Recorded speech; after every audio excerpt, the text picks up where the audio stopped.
فاذكروني أذكركم واشكروا لي ولا تكفرون يا أيها الذين آمنوا استعينوا بالصبر والصلاة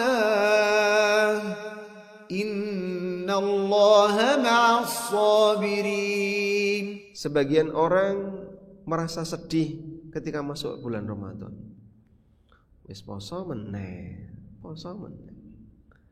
Mungkin dia berpuasa, mungkin dia sholat tarawih, dia melakukan kegiatan sebagaimana yang dilakukan oleh kaum muslimin. Tapi perasaannya sedih ketika ketemu bulan Ramadan. Kenapa dia sedih? Dia merasa kebebanan dengan amal.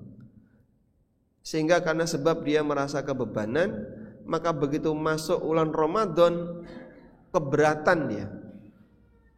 Dia rasanya berat untuk ngelakoni. Itu disebabkan karena orang ini malas untuk berbuat taat. Menungso niku nek males diajak berbuat taat rasane berat. Makanya Bapak Ibu berlindunglah dari sifat malas, sebab malas itu penghalang terbesar manusia untuk bisa berbuat ketaatan. Ya. Nabi SAW berdoa kepada Allah, Allahumma inni a'udzubika minal kasali wal ajzi. Ya Allah, aku berlindung kepadamu dari sifat malas dan al-ajzi, kondisi tidak mampu. Malas itu sebabnya apa? Tidak mau. Al-ajiz tidak mampu. Dan orang bisa melakukan sesuatu karena mau dan mampu. Ana sing ora gelem padahal mampu, ya tidak terjadi. Ada yang mau tapi tidak mampu, juga tidak terjadi. Maka antara mampu dan mau, gabungan inilah jadi sebuah perbuatan. Wong malas niku terjadinya karena apa, Pak? Tidak mau walaupun mampu. Tapi karena malas kadang beralasan tidak mampu, padahal sebenarnya dia itu tidak mau. Aku ra iso ya. Awakmu ki iso jane, tapi aku ra iso bener. Makanya bahaya orang yang punya penyakit malas ini. Dia penghalang kemampuannya untuk mewujudkan apa yang akan diinginkan. Sehingga Nabi SAW berlindung kepada Allah, Allahumma inni a'udzubika minal ajzi wal kasal.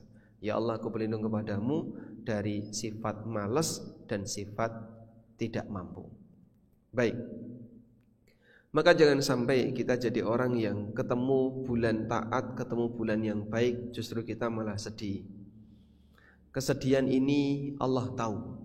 Dan bisa jadi ketika hamba ini sedih pada saat ketemu bulan Ramadan, maka Allah tidak akan memberikan limpahan hidayah kepadanya, sehingga sulit bagi dia untuk beramal. Banyak orang yang sudah masuk bulan Ramadan rasanya gimana, Pak? Kapan bodoh? Gini, Ramadan ke tanggal 1 wis mikir bodoh. Kapan hari raya? Subhanallah. Allah tahu lahir batin kita. Karena itu Allah Subhanahu wa taala ceritakan tentang kondisi orang munafik dalam Al-Qur'an. Allah Ta'ala berfirman, "Walau aradul khuruj la'addu lahu 'uddatan walakin karihallahum bi'athahum fathabbatahum wa qila qa'udu ma'al qa'idin."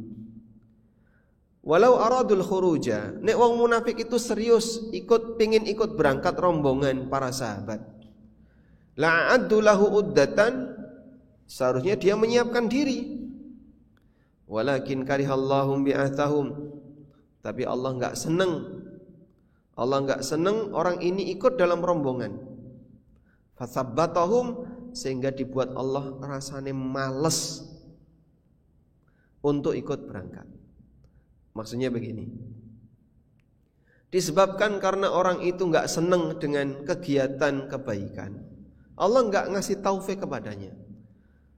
Orang yang sedang beribadah itu ibarat manusia yang sedang melakukan rombongan ibadah, melakukan rombongan perjalanan. Orang yang sedang beribadah itu ibarat sekelompok manusia yang sedang melakukan rombongan perjalanan. Dalam rombongan perjalanan itu ada beberapa orang yang oleh Allah, kamu gak boleh ikut. Kamu gak boleh ikut. Orang ini dibuat oleh Allah gak ikut dengan cara dibuat malas.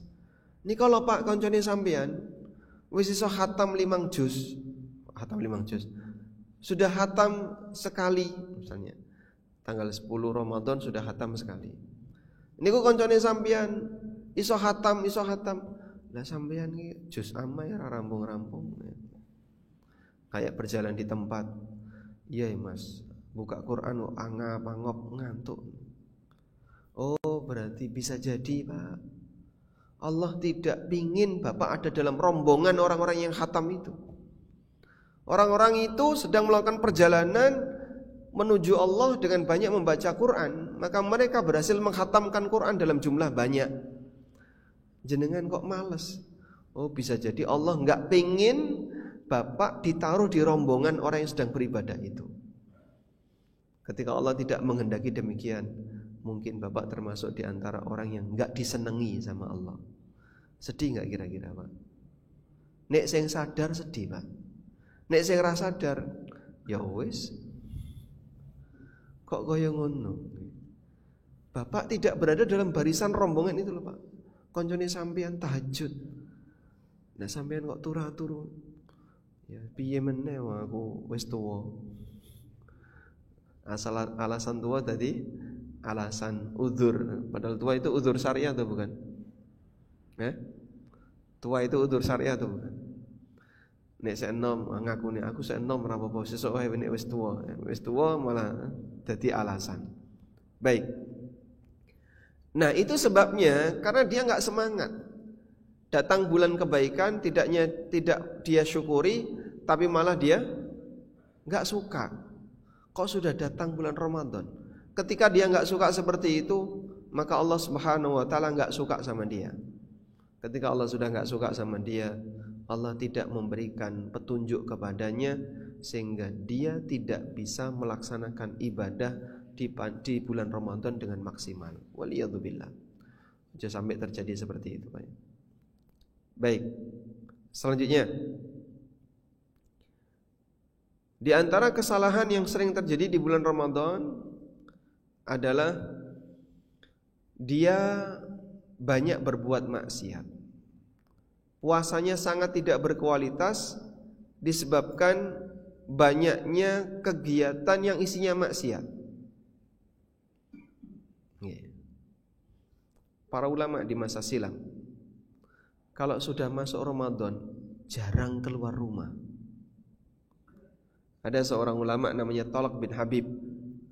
Thalaq bin Habib itu kalau pas bulan Ramadan tidak pernah kelihatan keluar rumah kecuali kalau salat wajib. Mondar-mandir ke masjid, sudah salat wajib di masjid terus pulang. Kegiatannya banyak di rumah. Apa enggak kesepian, Pak? Justru di tempat itulah mereka bisa mengamankan diri untuk tidak berbuat maksiat. Lebih banyak mana Pak? Maksiat di dalam rumah atau di luar rumah? Kenapa di dalam rumah? Kalau lebih banyak maksiat di dalam rumah berarti bojone iki bahaya ya. Nggih Pak, nek ning jero omah isine mung padu tok Pak, wis marakno maksiat tak tinggal metu. Wonten sing ngoten niku, Pak. Berarti koncone sampean kurang apik nih. Kalau di dalam rumah kok maksiatnya lebih banyak, nah ini ada yang masalah. Tapi kalau di dalam rumah maksiatnya lebih sedikit, walhamdulillah, maka Anda amankan diri Anda dengan banyak tinggal di dalam rumah. Sahabat Abu Darda radhiyallahu anhu pernah berpesan, ni'ma saumi'atur rajul baituhu. Sebaik-baik tempat ibadahnya seseorang adalah rumahnya. Yamna'uhu min maksiatillah. Karena rumah itu akan menghalangi dia dari bermaksiat kepada Allah. Sehingga dengan berada di dalam rumah, orang lebih aman. Itu shelter, tempat aman bagi seorang muslim. Di masa sekarang kan orang bisa ngobrol dengan orang lain dengan cara WA. Zaman dulu ibu-ibu misalnya selesai masak, selesai resik-resik, wis do rampung kabeh pekerjaan rumah, dolan ning tangga. Petan. Nggih, Pak.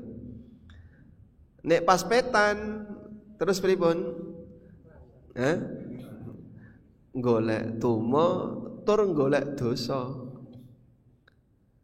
Sehingga dia ngerasani dalam keadaan sambil petan, tanggane kono, ngumpulno dosa. Itu pengaruh kalau orang kumpul sama teman saat bulan Ramadan keluar rumah terus ngobrol. Itu bahaya. Hati-hati ya. Ngobrol nalikane bulan Ramadan itu hati-hati. Ghibah itu pasti terjadi. Rawan terjadi. Makanya jenengan perlu waspada. Jangan sampai bulan Ramadan hilang ganjarane gara-gara dosa. Karena itu disebutkan dalam hadis riwayat Bukhari, Nabi SAW pernah bersabda, "Man lam yada' qaula zur wal 'amala bihi fala hajata lillah min ayyada'a ta'amahu wa syarabah." Siapa yang tidak bisa meninggalkan qaulu zur, ucapan yang dusta, wal 'amala bihi, atau perbuatan yang jelek, fala hajata lillah, Allah tidak butuh min ayyada'a ta'amahu wa syarabahu, Allah tidak butuh puasanya. Kalau Allah tidak butuh puasanya, berarti rano ganjar. Bahkan banyak yang terjadi seperti itu. Sampai Nabi SAW mengatakan, rubba sha'imin hadduhu min siyamil ju' wal atas. Kathah tiang engkang poso, yang dia dapatkan hanya apa? Banyak orang yang puasa, yang dia dapatkan hanya lapar dan haus. Berarti ganjarannya mboten enten, Pak. Nggih, leres niku, ganjarannya ora ono. Sebabnya napa, Pak? Kokian ngerasani, kokian dosa. Maka kalau bisa ya, ditahan sebisal mungkin ketika puasa. Jangan terlalu sering jalan-jalan keluar rumah. Bosen, Pak, ning jero omah ya mlaku-mlaku isine dosa. Termasuk juga dulu para sahabat, kalau sudah masuk Ramadan, mereka banyak mengamankan dirinya di masjid. Abu Hurairah radhiyallahu anhu dan para murid-muridnya, kalau sudah masuk bulan Ramadan, itu banyak tinggal di masjid. Dan mereka mengatakan, wa nahfadhu siyamana, kami menjaga puasa kami dengan cara tinggal di masjid. Masya Allah. Menjaga puasa dengan cara banyak diam di masjid. Di masjid niku ada maksiatnya enggak, Pak? Di masjid. Napa maksiatnya, Pak? Maksiat di masjid niku napa? Gerenengan. Gerenengi tonggo. Ya sama saja. Nek ketemu konco bisa jadi seperti itu. Tapi secara umum di masjid lebih aman dibandingkan di pasar. Tapi nek pasaran yang masjid iki, kok pasaran yang masjid, masjid yang pasar? Ya aja metu nggih. Intinya semakin banyak di tempat yang aman dari maksiat, ini kita lakukan dalam rangka mengamankan puasa. Amankan puasa kita dengan cara banyak berdiam di tempat yang jarang berbuat maksiat. Di rumah bisa, di masjid bisa. Nggih, saged insyaallah nggih. Bagi yang tidak punya kepentingan untuk keluar, sebaiknya nggak usah keluar. Kalau nggak ada kepentingan, jenengan bisa keluar kalau ada kepentingan. Kalau tidak punya kepentingan, sebaiknya jangan keluar. Bertahan di dalam itu lebih baik, di dalam rumah, di dalam masjid itu lebih baik daripada ketika banyak keluar. Butuh belanja, Pak, nggih monggo nek butuh. Arep golek apa? Pakaian baru. Kalau bisa siapkan sebelum Ramadan. Mau baju baru, mau sajadah baru, napa sing anyar nggo persiapan bodo, siapkan sebelum